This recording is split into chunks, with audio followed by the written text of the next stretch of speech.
ஜன்னல் வழி நாள்தோறும் மின்னல் ஒன்று கை காட்டும் அம்மம்மா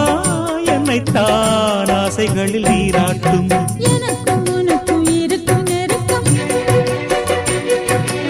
இளமை தொடங்கி முதுமை வரைக்கும் இரவும் பகலும் உறவை வளர்க்கும் இடையில் இருக்கும் தடையை தகர்க்கும்